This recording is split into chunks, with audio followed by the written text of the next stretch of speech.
days of our marriage consisted of getting to know a new environment. We both started new jobs and we were all excited about that. We had moved to Southern California. We spent the weekends at the beach. We were in love with each other, just living the exciting California lifestyle. 2 years into the marriage, things began to fade for me. One Sunday afternoon, I was getting ready to go play golf with a friend of mine, and I walked upstairs just to really say goodbye, and she was laying on her bed crying.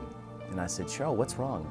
And she said, I'm not sure I love you. I'm not sure I ever loved you. I didn't understand what the missing link was, but I knew that I was unfulfilled. And I'm like, what are you talking about? I started to create the idea that I was in a bad marriage. You know, to me, we had a perfect marriage. A lack of intimacy, closeness. We didn't really know each other's hearts. You know, our jobs were going great. We had a lovely life together. So I was just really, obviously, asleep at the wheel.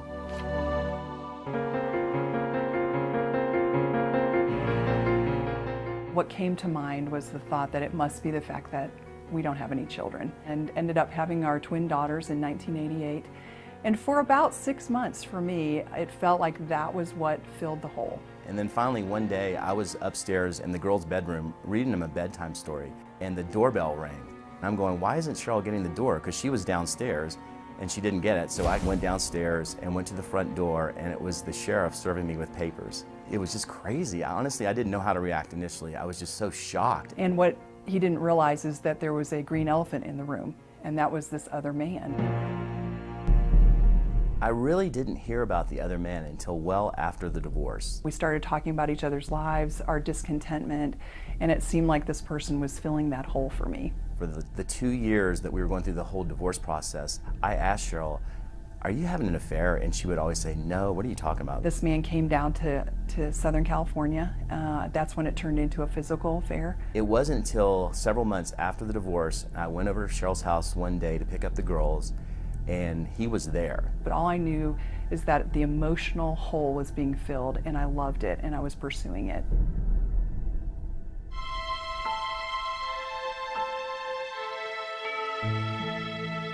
Three months after we divorced, I had a spiritual awakening. And what that did for me was helped me to see how selfish I had been.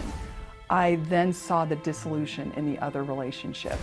I realized that I wasn't in love with this person at all.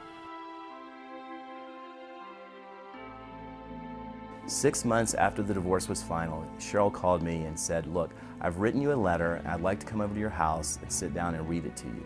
And to apologize for all the hurt I had caused him. And my first response was, you're out of your mind. If you want to come over and talk to me about the girls, that's fine. But other than that, I don't want to have anything to do with you. But she pleaded with me, and finally I agreed. I said, okay, you can come over and read the letter, but when you finish reading the letter, you need to leave. I sat on the couch in his home. I was shaking. So I sat across the room, and she read the letter. And I had mentioned to him that I felt like maybe we were supposed to try again. I never saw myself reconciling with Cheryl. I was so angry at Cheryl that for 3 years after the divorce, I could not even look at her in the eye when I would go over to her house to pick up the girls. He pretty much looked at me and said, there's absolutely no way I would ever do that.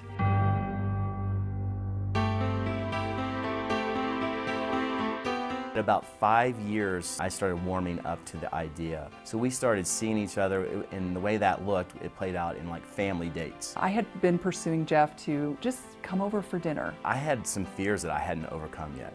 So as I would feel us starting to get a little closer together, I would get nervous because I still hadn't resolved the issue of trust. Can I trust her?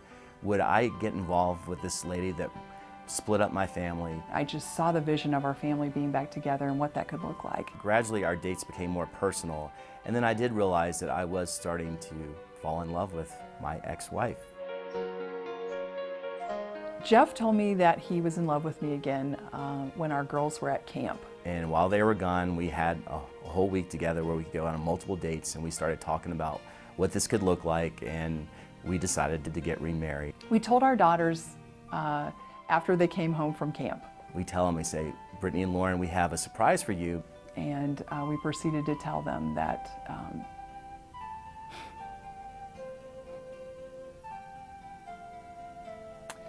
that we were going to get remarried.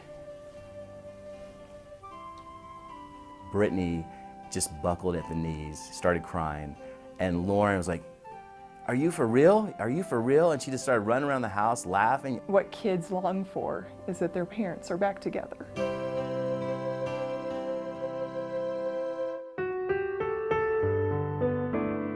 After 7 years of divorce, on October 3rd, 1999, we were remarried at the chapel in Beaver Creek, Colorado. It was just the four of us. It was a glorious day.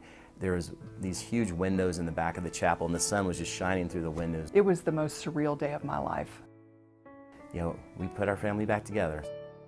I had to go to counseling. I had to figure out what was it that I did that caused our marriage to fail. When things are going best in our marriage is when I'm looking at how can I be a better husband. We figured out that we were extremely selfish people. I certainly wasn't concerned about her feelings. For me, of course, it's romance and wining and dining and talking and cups of coffee. I basically wasn't there on an intimate level.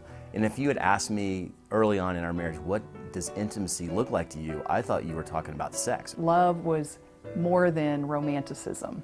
It was mature love. One of the things I learned to do in our second marriage was to listen to Cheryl. In fact, many times she will pull my face together and say, "Listen to me with your whole face." I realized that love is a choice and that I had made a choice not to love my husband. The changes that I saw in Cheryl was I noticed a change in her demeanor. She had more of a gentle and quiet spirit. What I didn't realize, he is full of integrity and loyalty, and I didn't see all that before. In a lot of ways, she was treating me more like a husband when we were divorced than she was when we were married.